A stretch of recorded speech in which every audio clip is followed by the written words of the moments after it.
Yo, what's up? So Boba Fett episode 7 was kind of average in my opinion. Now we know for certain that they have not treated Boba Fett's character very well for the whole show. It was better in this episode. He had some cool moments. He rode a Rancor, like of course, that's cool. And he used his jetpack, which he hasn't done for the whole show properly until now, which is kind of weird. And there's just loads of weird decisions made throughout this whole show and even this episode. For example, Cad Bane's death was very underwhelming and it was kind of ridiculous how he got killed off like that. He just came back into the show, not back into the show, he came back into Star Wars in live action for the first time, and he had 2 standoffs and died in a silly way. I think he had the perfect chance to kill Boba, but instead he wanted to do the cliche villain move and speak to Boba and ask him what his final words are before he dies, which gives Boba the opportunity and time to make a move and kill him instead, which is not a Cad Bane thing to do and not a villain thing to do. That's one of the worst things a villain can do in a show or movie, but it always happens. It's one of the dumbest things they can do because it's just not realistic. They're the most lethal and non-caring people. They don't care what your final words are, so they're just going to shoot you. If they get the opportunity to get the main hero down, who is powerful and strong,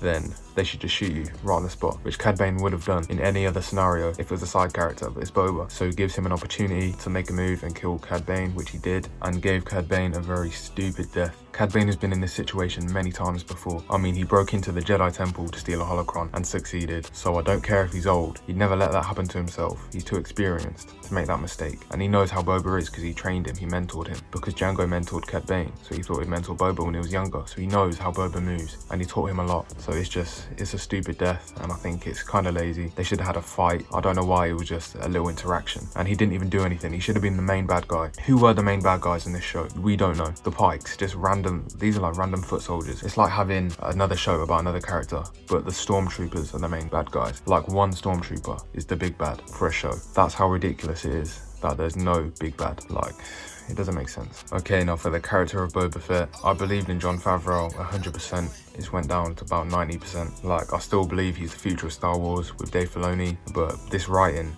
for Boba Fett just doesn't make sense. You'd think he'd understand the character, and it's very simple to understand Boba Fett. He didn't really have a character, but everyone knows why everyone else loves the character, and they should have kept it that way. I don't know why you change Boba Fett from a villain, a badass villain who's mysterious and doesn't talk much, into a nice guy who listens to what other people say and lets other people make his decisions for him. I mean, this show was all over the place. It was as much of a Mandalorian show as it was a Boba Fett show. We went with Boba Fett for 2 whole episodes, and they were the best episodes, mind you. I mean, it's ridiculous, and just a really friendly guy. The Slave One isn't even called the Slave One anymore. It's the friendship ship. It's the friendship. Oh yeah, and who made this show about friendship? It's all about friendship and respect. Respect comes second. It's all about friendship in this show. This is a Boba Fett show. I don't know who made this decision to make him a nice guy. It's Jon Favreau, unfortunately. I hate to say it, because until this point, Jon Favreau was doing everything near perfect. I still believe in him, of course, him and Dave Filoni are the future. I don't know if Dave Filoni helped write it as well, but I know Jon Favreau did write this show, and it's disappointing. I'm not gonna lie. No one's perfect, but this decision, out of every decision you have to make in Star Wars, is very simple. One of the most simple decisions you can make, and that is to make Boba Fett a badass and not so friendly. I know he needs a character arc, but you can still have a good character arc for a character that without one, but also make him a badass still, as he's meant to be. Me, like most people, were happy that this episode was an hour long, but when I was watching it, I had moments where I was thinking, why is this on screen right now? We've got time, but we haven't got time for this stuff. So I don't know why we had that Twi'lek guy who chats all the time for like 2-minute long scenes of him just waffling and being funny. Like, he's a funny guy and he's a great actor. He plays the part well, but we just didn't need it. It's like every time there was a badass moment in this show, it was just like something crazy was about to happen and then someone comes and interrupts it to be funny. As soon as we were about to see Mando and Boba walk out the door to do something cool, then he just interrupts with some comedy. And you're just left there like, okay, like, alright, hurry up, get this over with. We're trying to see the badass shit.